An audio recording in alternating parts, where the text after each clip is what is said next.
नेपाल के प्रधानमंत्री केपी शर्मा ओली हो या फिर विपक्ष के नेता प्रचंड की बात करें, सभी एक दूसरे के सामने कुछ न कुछ कहते हुए नजर आ रहे हैं। एक दूसरे के खिलाफ तलवार ताने खड़े हुए हैं। इसी बीच चीन भी अपनी नाक नेपाल की मौजूदा सियासत में घुसा रहा है और इस पर पूरे मामले पर भारत की नजर लगातार बनी हुई है कि क्या कुछ हो रहा है नेपाल में इस वक्त। दुनिया के सबसे ऊंचे पहाड़ हिमालय की गोद में बसा देश, जिसकी सीमा एशिया के दो बड़े दिग्गजों से लगी है। उसके उत्तर में पीपुल्स रिपब्लिक ऑफ चाइना और दक्षिण में भारत है। इसके बड़े बड़े पड़ोसियों के उलट नेपाल एक छोटा सा देश है, लेकिन इस देश की संस्कृति और खूबसूरती दुनिया में सबसे ऊंची है। नेपाल ऐसा देश है जो आज तक किसी भी देश का गुलाम नहीं बना है। इसी वजह से इस देश में किसी भी तरह का स्वतंत्रता दिवस नहीं मनाया जाता है। वैसे तो नेपाल पर कई सारे राजाओं ने बारी बारी शासन किया था और अपने हिसाब से देश में कई बदलाव किए, लेकिन 18वीं सदी आते आते गोरखा के राज पृथ्वी नारायण शाह ने आज के नेपाल की नींव रखी थी। आजकल नेपाल में वो हो रहा है जिससे पूरी दुनिया की नजर नेपाल पर बनी हुई है।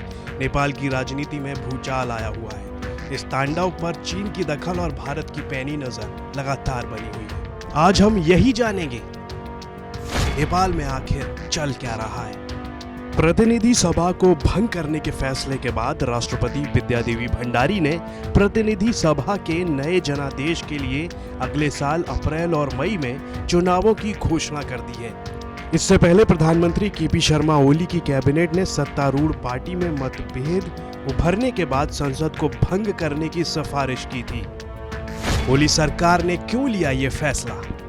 ये बात तो साफ है कि नेपाल में सत्तारूढ़ सीपीएन माओवादी में चल रहे आंतरिक विवादों के बीच प्रधानमंत्री ओली ने संसद को भंग करने का प्रस्ताव दिया था। पार्टी के सह अध्यक्ष पुष्प कमल दहल प्रचंड, माधव कुमार नेपाल और झालानाथ खनाल जैसे सीनियर नेता ओली पर पार्टी और सरकार को एक तरफा तरीके से चलाने का आरोप लगा रहे थे। 3 साल पहले केपी शर्मा ओली के नेतृत्व में तत्कालीन सीपीएन यूएमएल और प्रचंड के नेतृत्व वाले सीपीएन माओवादी सेंटर ने चुनावी गठबंधन बनाया था। इस गठबंधन को चुनाव में 2/3 बहुमत मिला था। सरकार बनने के कुछ समय बाद ही दोनों दलों का विलय हो गया था।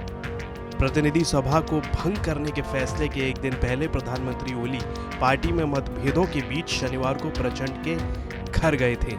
पार्टी प्रधानमंत्री पर उस अध्यादेश को वापस लेने का दबाव डाल रही थी जिसमें उन्हें प्रतिनिधि सभा के अध्यक्ष और विपक्ष के नेता की सहमति के बिना अलग अलग संवैधानिक संस्थाओं के सदस्यों और अध्यक्ष पदों पर नियुक्ति का अधिकार दिया गया था। हालांकि सत्तारूढ़ पार्टी के नेताओं ने दावा किया था कि प्रधानमंत्री ओली इस विवादास्पद अध्यादेश को वापस लेने के लिए सहमत हो गए, लेकिन तभी ओली कैबिनेट ने प्रतिनिधि सभा को भंग करने की सिफारिश कर दी।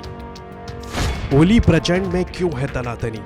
लंबे समय से चली आ रही अंदरूनी कलह के बीच प्रधानमंत्री ओली के राष्ट्रपति को संसद भंग करने की सिफारिश करने के बाद पार्टी के सह अध्यक्ष प्रचंड ने उस दौरान कहा था कि रविवार को पार्टी की स्थायी समिति की बैठक में कैबिनेट की सिफारिश पर चर्चा की जाएगी। उन्होंने ये भी कहा था कि ओली के फैसले के खिलाफ एकजुट होने के अलावा कोई दूसरा रास्ता नहीं है। अगर सरकार इस सिफारिश को तुरंत वापस नहीं लेती है तो पार्टी किसी भी हद तक ओली के खिलाफ जा सकती है। प्रधानमंत्री का फैसला सीधे संविधान की भावना के खिलाफ था और ये लोकतंत्र का मखौल था। ऐसी सिफारिश लोकतांत्रिक प्रणाली के विपरीत है। ये सारी बातें उस दौरान प्रचंड ने ओली के खिलाफ कही थी, लेकिन सत्तारूढ़ पार्टी की आपातकालीन बैठक में इस मुद्दे पर इससे पहले कोई चर्चा नहीं होती। राष्ट्रपति विद्यादेवी भंडारी ने संसद भंग करने का फैसला अचानक से कर लिया। क्या कहता है नेपाल का संविधान? नेपाल के संविधान में संसद भंग करने के तौर तरीके को लेकर कोई साफ प्रावधान नहीं है। नेपाल के संविधान के अनुच्छेद 85 में प्रतिनिधि सभा के कार्यकाल का जिक्र किया गया है। इसके अनुसार नेपाल की प्रतिनिधि सभा का कार्यकाल समय से पहले भंग होने तक 5 साल का होगा।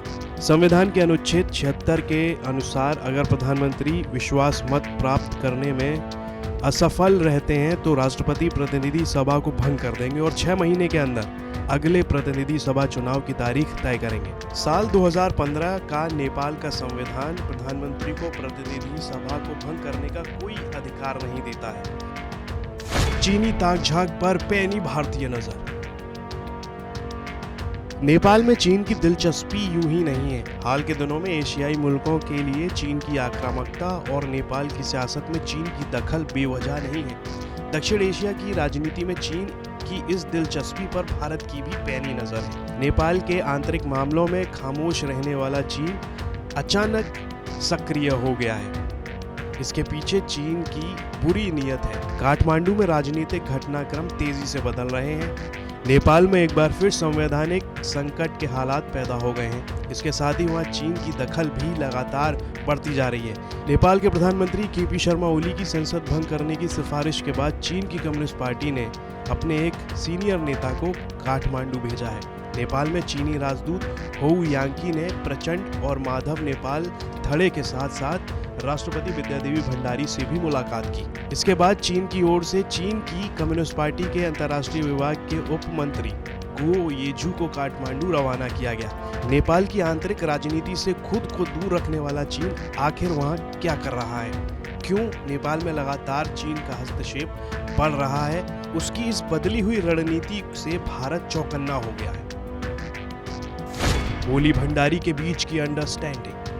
नेपाल के मौजूदा राजनीतिक घटनाक्रम के बीच राष्ट्रपति विद्यादेवी भंडारी और प्रधानमंत्री केपी शर्मा ओली के बीच राजनीतिक समीकरणों का भी जिक्र हो रहा है। राष्ट्रपति ने ओली कैबिनेट की सिफारिश को मंजूर कर लिया। इसकी वजह यह थी कि राष्ट्रपति के पास दूसरा कोई रास्ता नहीं था। नेपाल में संविधान के अनुसार निर्वाचित सरकार की कैबिनेट जिस फैसले को उनके पास लेकर आएगी, राष्ट्रपति देश का केवल संवैधानिक प्रमुख होता है। ऐसा भी नहीं है कि राष्ट्रपति को देश की राजनीतिक स्थिति का पता नहीं होता। प्रधानमंत्री ओली और राष्ट्रपति के बीच पिछले 4-5 महीने से काफी करीबियां बढ़ी हैं। दोनों के बीच इससे पता चलता है कि काफी अच्छी अंडरस्टैंडिंग है। नेपाल में आगे क्या होगा? नेपाल में ओली के खिलाफ लोगों के सड़कों पर उतरने की बात लगातार कही जा रही है। आने वाले समय में राजनीतिक गतिरोध बढ़ने की भी संभावना है। नेपाल की राजनीति में जिन ताकतों को पिछले समय में नजरअंदाज किया गया, वो सब अब एक के बाद एक उठकर ओली के सामने खड़ी हो गई हैं। इस पर आखिर जो फैसला होगा वो नेपाल की सुप्रीम कोर्ट का ही होगा।